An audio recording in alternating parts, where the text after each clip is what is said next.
आंब्याचा सीझन म्हटले की नवीन नवीन रेसिपी झाल्याच पाहिजे. आज अशीच एक रेसिपी मी तुम्हाला सांगणार आहे. इथे मी मैदा घेतला, त्याच्यामध्ये हळद आणि मीठ घातलं, थोडं थोडं पाणी घालून सॉफ्ट असं मळून झाकून बाजूला ठेवून दिलं. आंब्याचा पल्प मिक्सरमध्ये फिरवून घेतला. कढईमध्ये 1 चमचा तुपामध्ये रवा भाजून घेतला, त्याच्यामध्ये गरम पाणी घातलं, आवडीप्रमाणे साखर घातली, आंब्याचा पल्प घातला आणि मिक्स केलं. दुधामध्ये केसर भिजवून ठेवलं होतं. हे ऑप्शनल आहे, तुम्ही नाही घातलं तरी चालेल. हे मी याच्यामध्ये घातलेलं आहे. चांगले मिक्स करून झाकण ठेवून रवा थोडासा शिजायला ठेवून दिला.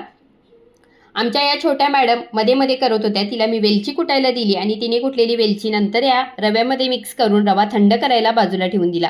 कणकेला पुन्हा एकदा तेल लावून मळून घेतलं आणि याची छोटासा गोळा घेऊन पारी बनवली आणि हे रव्याचं मिश्रण याच्यामध्ये भरून ही पोळी लाटून घेतली. तव्याला आपल्याला आता तूप किंवा तेल लावायचं, दोन्ही साईडने ही पोळी अलटीपलटी करून मस्त भाजून घ्यायची आणि तयार आहेत इथे आपल्या आंब्याच्या पुरणपोळ्या. तर या सीझनला या पुरणपोळ्या नक्की ट्राय करा आणि चॅनलला लाईक शेअर सबस्क्राईब